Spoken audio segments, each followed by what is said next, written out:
Bienvenidos a este capítulo del curso de Fundamento de Base de Datos. Mi nombre es Jesús Gabriel y en este video estaremos desarrollando los temas relacionados a datos, procesamiento de datos e información.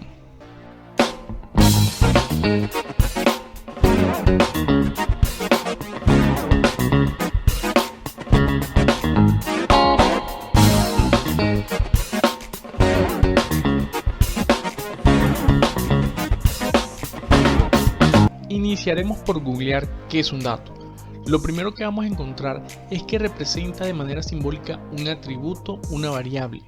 Desde el punto de vista de la informática y más específicamente en la programación, los datos nos ayudan a describir las características de un objeto.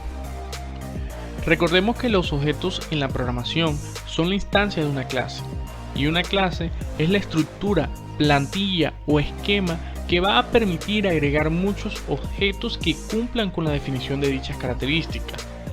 Llevando esta situación al contexto del manejo de los datos, podemos relacionar que las clases son aquellas estructuras definidas para almacenar datos y que los datos son las características que deben tener cada objeto que se va a almacenar. Un ejemplo en concreto y de los más comunes sería definir la clase estudiante. Las características de un estudiante pueden ser nombre, programa académico y estado. Para crear esta clase, debo entonces definir la estructura para almacenar todos los objetos que cumplan con dichas características.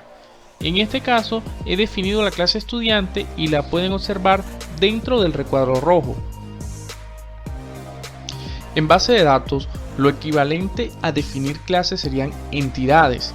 Las entidades deben tener definida una estructura para almacenar datos.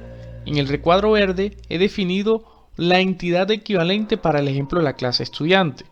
Por otro lado, lo equivalente a datos de la clase que se encuentra en color azul, en las entidades son llamados como campos y en nuestra entidad de ejemplo se encuentran de color naranja.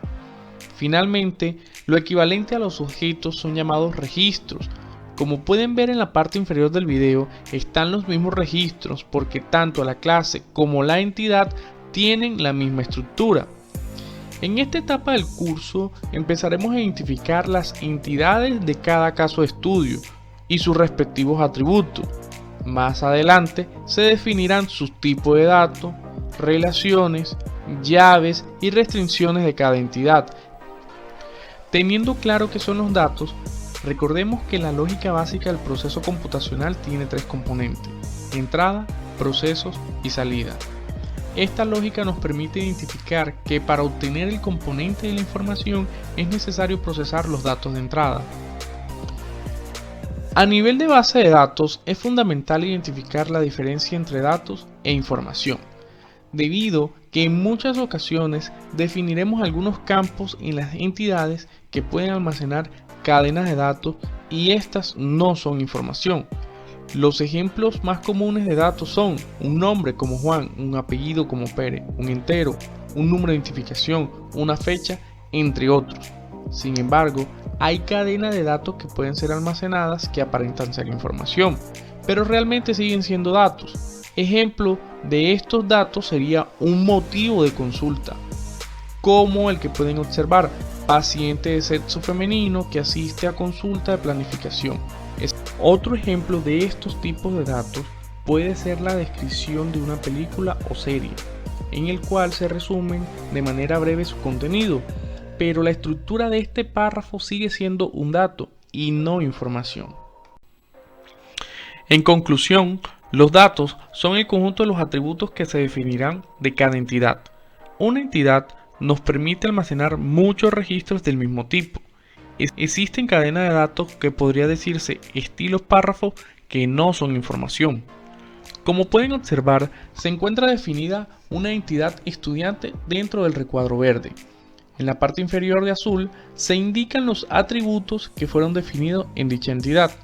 Más debajo y de texto rojo se encuentran los registros, en este caso 3, pero se pueden agregar muchos siempre y cuando cumplan con la estructura definida en la entidad. Finalmente, cuando se procesan los datos, se obtiene como resultado el componente de la información. La información procesada debe imprimirse o mostrarse al usuario de la base de datos que la solicite. En este caso se está solicitando a los estudiantes activos. Otro ejemplo serían los estudiantes retirados. Otro ejemplo más serían los estudiantes de ingeniería de sistemas o de un programa específico. Y así sucesivamente se pueden procesar los datos de manera diferente según sea el requerimiento.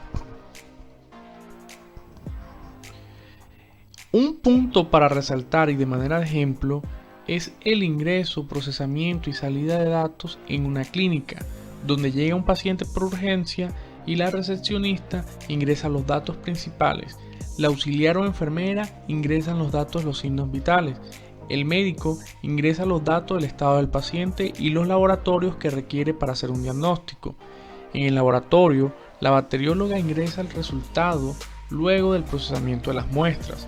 Finalmente, cuando todo esto está en el sistema, y aclaro que me refiero al conjunto de elementos que forman parte del sistema, sin embargo, los datos son almacenados en una base de datos.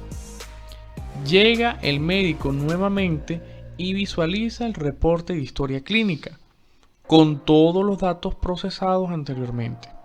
En esta etapa sería el resultado del componente con la información, la cual permitirá al médico definir el diagnóstico del paciente e indicar el tratamiento para su recuperación. De lo anterior, se puede resaltar que el procesamiento de los datos, es decir, la información, debe permitir al usuario que la solicita tomar una decisión, analizar una situación, informar un evento, entre otras muchas alternativas. Esto es lo que ha permitido que la lógica básica de entrada, proceso y salida, implementada con las herramientas y recursos tecnológicos apropiados, hayan tomado tanta importancia en todas las áreas, como la educación, la finanza, el comercio, en la salud, como en el ejemplo anterior, y en muchas otras más.